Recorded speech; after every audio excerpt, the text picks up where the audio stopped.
headed by the President, Dr. Jacqueline Abella Pacheco, our Academic Officer, our Research Extension Director, and Quality Assurance Officer, Dr. Norma Maria Piruta, our school principal, the HR, and our school registrar, Ma'am Feli Pagulayan, and of course, all the faculty members of the Basic Education School,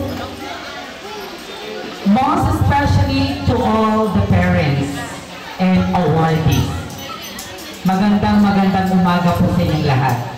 Sabi nga nila, mahirap daw ang opening remarks, pero mas mahirap po ang closing remarks. Bakit? Dahil ito po yung punto kung saan dapat wala kang makakaligtaan na pasalamatan at bigyan ng pagpapahalaga.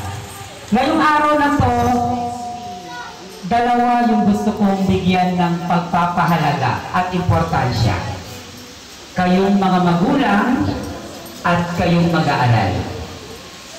Dahil kung hindi sa inyo, hindi pa rin nakatayo ang SICUS at colleges. You are our investors. You are our client.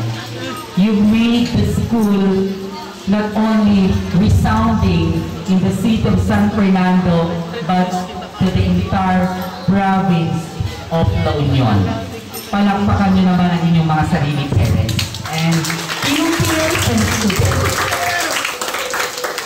Kaya kayong mga mag-aaral na naka-receive ng kanilang mga medalya, yan ay pagpapatunay at pagkakakilala sa inyong mga husay at talento sa larangan ng iba't ibang aspeto mula sa akademya maging sa inyong mga extracurricular activities. Palakpakan niyo ang inyong mga sarili.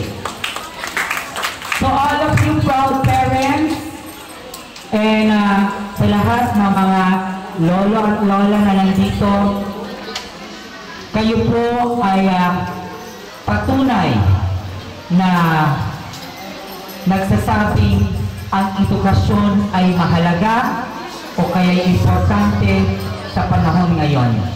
Patuloy niyo po sanang yakapin ang inyong mga anak at bigyan ng kahalagahan ang kanilang edukasyon. At maraming salamat sa pagpili sa SICUS at colleges bilang tahanan ng inyong mga anak.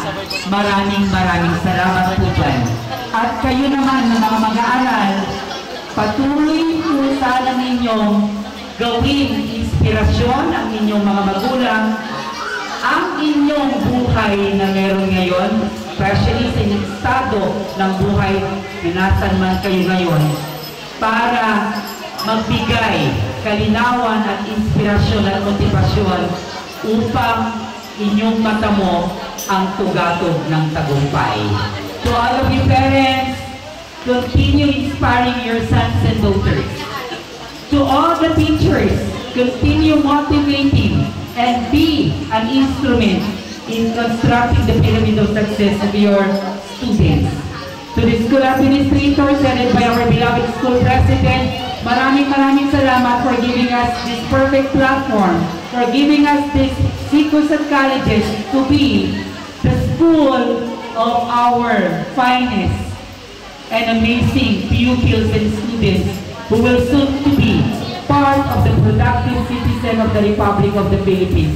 Kadakay amin nga naganak, sabay kumat at the next year, the coming years to come, good i-invest nila sa dagiti future, dagiti anak yun, dagiti SICUS at colleges, and hoping that someday, dagiti nga dumakal, baka one of them will become the city mayor of the city of San Fernando, or who knows, one of them will become senator, or maybe will become the president, the next president of the Republic of the Philippines.